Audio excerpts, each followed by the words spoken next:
اور پھر بھائی کے ساتھ لگ کر انہوں نے یہ تمام چیزوں کو منطقی انجام تک پہنچایا، اور ابھی بھی یہ کہتے نظر آ رہے ہیں کہ بہت ساری چیزیں ایسی ہیں جو بلال صاحب میں کرتا نظر آ رہا ہوں. میں ذرا بتا دوں کہ انہوں نے بہت سارے ملی نغمے لکھے بھی ہیں پاکستان کے لیے، اور کچھ مقتدر حلقے ہیں اور کچھ یونیفارمز ادارے ہیں ان کے لیے بھی یہ ملی نغمے لکھتے رہے ہیں. میں ذرا ان کے نام بتا دوں آپ کو: ہیرے جیسے سال، پاکستان کی میں تقدیر، ضرب عذب سانگ، رد الفساد سانگ، ہم رینجرز کے جوان، رینجرز کے لیے جو آفیشل سانگ لکھا گیا تھا وہ بھی انہوں نے لکھا.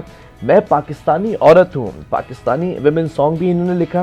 دن آیا تکبیر کا، عذب کی ہے ضرب، لب پہ خان لیاقت علی خان، اے شہید ملت لیاقت علی خان، نثاروں کو سلام، میں عرض پاکستان تیرے جاں نثاروں کو سلام، میں ہوں پاکستان قائد اعظم زندہ باد. اچھا، صرف یہاں تک نہیں رکے بلکہ انہوں نے ایک ایسی کتاب بھی لکھی ہے جس کے اندر تمام ملی نغموں کا مجموعہ، اور یہ میں سمجھتا ہوں کہ دنیا کے اندر کوئی پہلی یہ کتاب ہے.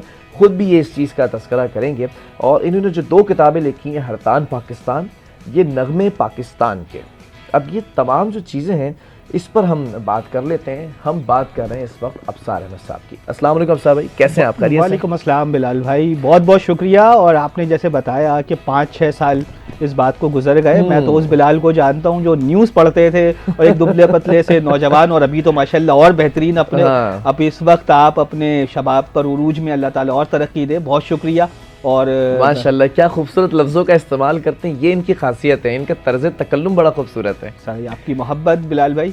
تو مجھے وہ وقت بھی یاد ہے کہ جب آپ نے آغاز کیا تھا، اور پھر ماشاءاللہ مجھے بڑی خوشی ہوتی ہے، اور آپ نے متعدد مرتبہ بلوایا، مگر میں چونکہ شہر میں نہیں ہوتا، کوشش بڑی کی ہم نے، کوشش بڑی کی، کیونکہ ماشاءاللہ سے اب کراچی سے دوسرے شہر میں ابصار بھائی کی رہائش ہے، اور وہیں پر تمام جو بریڈ اینڈ بٹر کے معاملات ہوتے ہیں وہ چل رہے ہوتے ہیں. پھر میں نے ایک دن کہا کہ میں اب آپ کا قیمتی وقت چاہتا نہیں ہوں حاصل کرنا، میں اب آپ کا قیمتی وقت چرا لوں گا آپ سے. تو فائنلی چرا لیا. جی جی بالکل، یہ آپ کی محبت ہے جو مجھے یہاں پر کھینچ لائی، اور بالکل میں بہت زیادہ شاکر ہوں آپ نے مجھے مدعو کیا. ابصار بھائی یہ ایک بڑا، میں سمجھتا ہوں یہ مشغلہ ہے. بالکل ٹھیک ہے نا، یہ بڑا منفرد مشغلہ ہے اور بڑا پروڈکٹیو یہ مشغلہ ہے جو اب تک میں نے کسی کے پاس نہیں. ملی نغمے ہم بچپن سے سنتے چلے آ رہے ہیں، کیوں دی ہمیں آزادی کی دنیا ہوئی حیران، اور دل دل پاکستان، اور اس طرح کے بہت سارے جو ہے وہ نغمے ہم سنتے ہیں. اور کچھ ملی نغمے ایسے بھی ہیں جو خاص طور پہ فوجیوں کے لیے، شہیدوں کے لیے، غازیوں کے لیے لکھے گئے ہیں. اور آپ نے بھی ماشاءاللہ ایک لمبی لسٹ ہے. یہ آغاز کیسے ہوا؟ آغاز بلال بھائی، یہ تو میں کہتا ہوں چلے آج آپ کے پاس وقت ہے تو، ورنہ عموماً میں ٹی وی چینلز کو یہ کہتا ہوں کہ یہ داستان بڑی طویل ہے مگر وقت بڑا قلیل. اس کو کوزے میں بند کر کے بتائیں. بالکل. تو یہ ایک چیز ہے کہ بچپن سے ایک شوق تھا ملی نغمے. مجھے اب اللہ تعالیٰ نے کسی کا انتخاب کرنا ہوتا ہے، بے شک، اور پاکستان کی سرزمین بلال بھائی یہ میرا ایمان ہے کہ اگر آپ اس کے لیے سرو کریں گے اللہ تعالیٰ آپ کو اس کا ریٹرن دے گا. اچھا. اور دوسری بات یہ ہے اس کے لیے اللہ تعالیٰ منتخب کرواتا ہے. تو میں 3 سال کا تھا، ملی نغمے دل دل پاکستان میں نے سنا، جو ایک سافٹ ڈرنک کمپنی کا ایڈ آیا تھا، اس نے مجھے سمجھیں کہ جکڑ لیا اپنے شہر میں. اس کے بعد ریڈیو پاکستان سے جو نغمے آتے تھے وہ خود ہی دل پہ لگتے تھے. ابھی ان کے مجھے معنی و مطالب نہیں پتہ، ٹھیک ہے، مگر پھر بھی وہ پاکستانی نغمے، پاکستان کے نغمے خود بخود مجھے اپنی جانب کھینچتے تھے. مطلب آپ اٹریکٹ ہوتے تھے، محظوظ ہوتے تھے، جذبہ. ہاں، یو فیل ہیپی جب آپ سنتے تھے، وہ جو گوز بمپس ہو جاتے ہیں، جی جی بالکل، رونگٹے کھڑے ہو جاتے ہیں، فیل آتی ہے. ایسا ہی تھا، کیونکہ ہماری جو تربیت ہوئی تھی گھر میں، والد والدہ انہوں نے ہمیں بچپن سے کچھ اور کوئی اور سی کہانیاں، جیسے کہتے جن بھوت بھوت پریت، ان کی کہانیوں کے بجائے عزیز بھٹی، ایم ایم عالم، قائد اعظم رحمۃ اللہ علیہ، علامہ اقبال رحمۃ اللہ علیہ، یہ ان سے ہمارا مطلب، میں 2 سال کا تھا، ان سے تعارف کروایا. تو یہ ایک میسج بھی آج کے بچوں کے لیے اور آج کے والدین کے لیے کہ تربیت کے اندر یہ عنصر بھی اگر ڈالیں تو بچہ جو ہے وہ محب وطن ہی نکلے گا، غدار وطن نہیں ہو سکتا کبھی. وہی اب بچوں کو دکھاتے ہیں سپر مین، جبکہ ہماری اپنی تاریخ کے اندر حضرت علی المرتضیٰ رضی اللہ تعالیٰ عنہ سے لے کے عزیز بھٹی، ایم ایم عالم تک کتنے ہی سپر مین گزرے. تو یہ چیز بچپن سے اس وجہ سے جو ایک جذبہ تھا وہ خود بخود شعور کے اندر داخل ہو گیا. پہلے وہ لاشعور میں گیا, پھر جیسے جیسے عمر بڑھتی رہی تو وہ شعوری سطح پر اجاگر ہوتا رہا. تو بس وہ بچپن سے ملی نغموں کا ایک جوش تھا, وہ خود ہی وہ ابھرنے لگا. تو غالباً 8 سال کی عمر میں 8 سال کی عمر میں میں نے جمع کرنے شروع کی. پہلی کیسٹ امی کے ساتھ جا کے لی. اچھا. تو پھر میں نے یکجا کرنا شروع کیا. ابتدا میں نے سوچا کہ پہلے 8 سال کی عمر میں ہم صرف 54 اور 98 جمع کیا کرتے تھے اور یہ ملی نغمے جمع کرتے تھے. میں تو یہ بتاؤں نا کہ میں روزانہ جو پاکٹ منی ملتی تھی تو وہ میں جمع کرتا تھا. جب اس کے 15 روپے ہو جاتے تھے, ٹھیک ہے, 15 روپے یعنی 5 روپے صبح ملتے تھے, 5 روپے شام, چونکہ میں بڑا تھا گھر میں, ٹھیک ہے, تو اس کا فائدہ اٹھاتے تھے. اس کا فائدہ یہ ہوتا تھا کہ مجھے 5 روپے صبح بھی ملتے تھے اور شام میں بھی ملتے تھے. تو وہ میں جب 15 روپے ہو جاتے تو میں جاتا. اب اللہ تعالیٰ دیکھیں کس طرح کرواتا ہے کہ کیسٹ ملتی ہے 30 روپے کی, اس وقت 25 روپے کی ملتی تھی. ٹھیک ہے. اب میں یہ کرتا تھا جو پرانے جہاں سامان ملتا ہے نا وہاں سے 5 روپے کی کیسٹ مل جاتی تھی. 5 روپے کی کیسٹ لی, 10 روپے کی فل ڈبنگ کروا دی میوزک سینٹر سے, اور خود ہی انلے کارڈ ہاتھ سے بناتا تھا.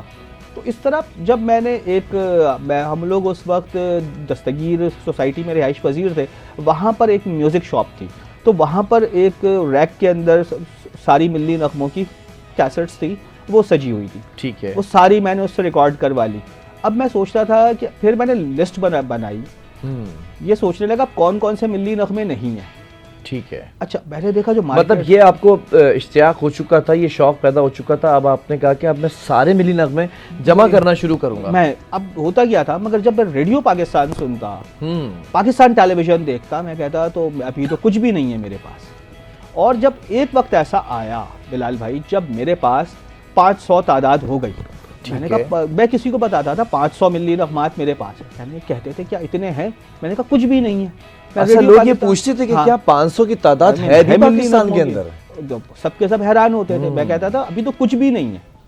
بس پھر اللہ تعالیٰ نے سمجھے جب یہ سفر کا آغاز کروایا تو الحمدللہ میں پھر اس میں بڑھتا رہا. بلکہ مجھے یاد ہے میں جیو ٹیلی ویژن کے اندر جب میں بطور وہاں پر ریسرچر وہاں پر جب میں نے جوائن کیا تو میری عمر اس وقت تھی 18 سال. ٹھیک ہے.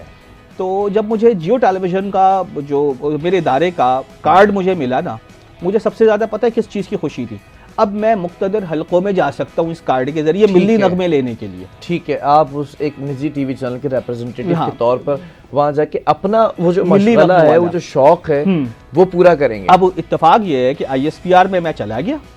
اچھا وہاں پہ پتہ چلا کہ کرنل ادریس صاحب ہوتے تھے اس وقت. ٹھیک ہے. وہ سمجھے شاید کوئی میڈیا کا کوئی فرد ہے, ٹھیک ہے, ان سے کہیں ویٹ کرے.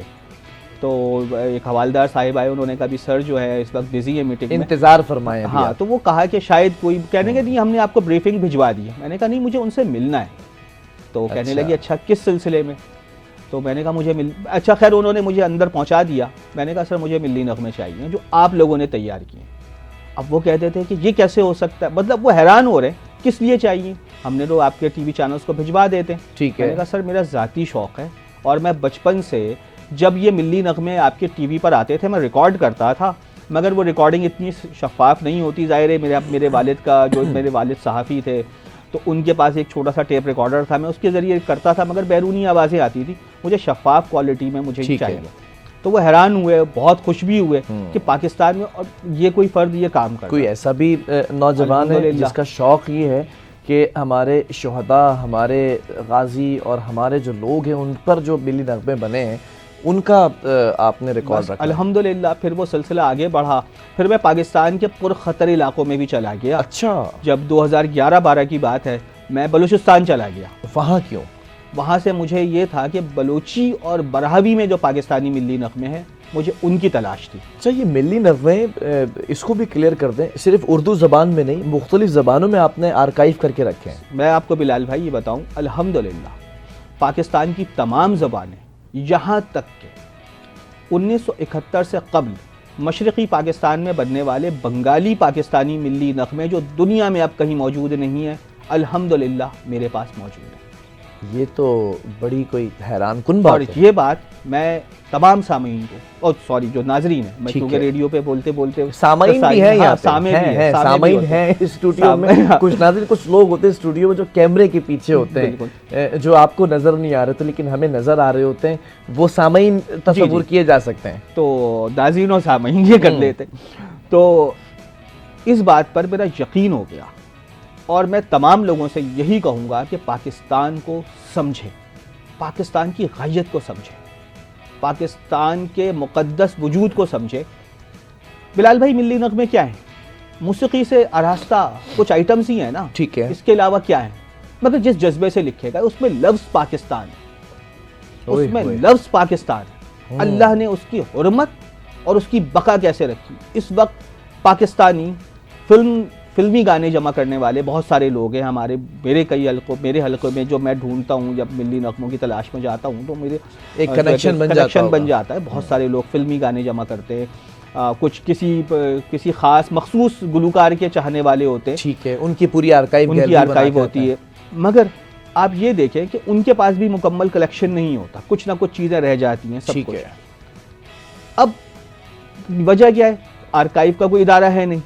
مگر میں یہ بتا رہا ہوں، پاکستان کا مقدس وجود اور پھر اللہ تعالیٰ کی جانب سے اس کی حفاظت، وہ کیسے ہوئی؟ 1971 میں جب ڈھاکہ فال ہوا ہے، ٹھیک ہے، تو وہاں پہ غداروں نے ڈھاکہ ریڈیو کے پورے آرکائیو کو آگ لگا دی کہ پاکستان کا کوئی وجود باقی نہ رہے، مشرقی پاکستان کا کوئی وجود نہ رہے. ٹھیک ہے. تو یہ چیز تھی. انہوں نے ادھر اللہ تعالیٰ نے ایک صاحب تھے مفیظ الرحمان، جو وہاں پہ ایک آؤٹ سورس کام کرتے تھے، بیسکلی بنگالی تھے وہ. انہوں نے جب دیکھا کہ یہ تو سب چیزیں جلا رہے، تو انہوں نے ملی نغموں کی ٹیپس جا کے بیسمنٹ میں چھپا دی. اچھا. اور پھر وہ اپنے سینے سے لگائے جوان ہو گئے، کیونکہ وہ بنگالی تھے. تو پھر ایسا ہوا کہ جو گزشتہ حکومت تھی بنگلہ دیش کی، اس نے جس طرح سے وہاں پر محب پاکستان لوگوں پر ظلم و ستم ڈھانے شروع کیے، تو انہوں نے یہ سوچا کہ اب اس کی حفاظت کون کرے گا. انہوں نے پھر انٹرنیٹ کے ذریعے انہوں نے میرا رابطہ دیکھا اور انہوں نے وہ ٹیپس مجھ تک پہنچا دی. اچھا. الحمدللہ خود پہنچائیں آپ سے رابطہ. الحمدللہ. تو یہ ہوتا ہے کنیکشن کے پہلا قدم آپ نے اٹھانا ہے، ہر قدم پر وہ رہنمائی کرے. اب آپ کو جو اصل پیغام ہے نا، میں یہ کہتا ہوں میوزک سے بنے ہوئے ملی نغمے کیا ہیں؟ میوزک سے بنے ہوئے آئٹمز ہی ہیں نا. مگر دیکھیں، نظریہ پاکستان ہے، پاکستان ہے اس کے اندر. جب میں یہ کہتا ہوں بلال بھائی کہ اللہ تعالیٰ جب موسیقی سے آراستہ نغموں کو لفظ پاکستان کی وجہ سے محفوظ کروا سکتا ہے، کروا دیا ہے اس نے، تو نظریہ پاکستان اور شہدائے وطن کا خون کیوں کر رائے گا جائے گا؟ یہ بات اصل ہے.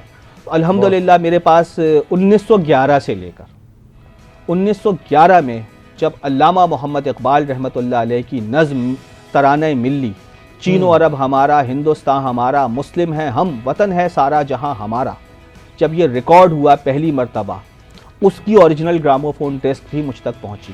بس کیا بات. اور اس کے بعد قیام پاکستان سے قبل جو تحریک پاکستان کے ملی نغمے تھے، ملت کا پاسباں ہے محمد علی جناح، یہ تو ہم نے ابھی سنا. مگر 1945 میں منور سلطانہ اور ساتھیوں نے اس کو قوالی کی انگ میں سے گایا تھا. اچھا. آل انڈیا مسلم لیگ نے اس کی گراموفون ڈسک جاری کی تھی، وہ نغمہ میرے پاس ہے.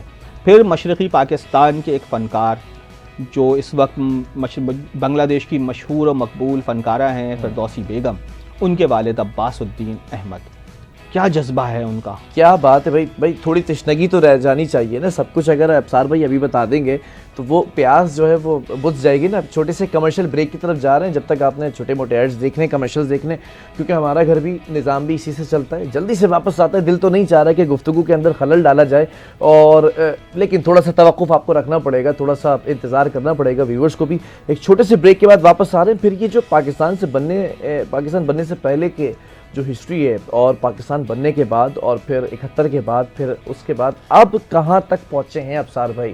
کون کون سے ملی نغمے ایسے ہیں جو ایک تاریخی اہمیت رکھتے ہیں؟ کون کون سے ملی نغمے ایسے ہیں جو کسی واقعے کے اوپر لکھے گئے ہیں؟ وہ تمام چیزیں آپ کو بتائیں گے ایک چھوٹے سے بریک کے بعد.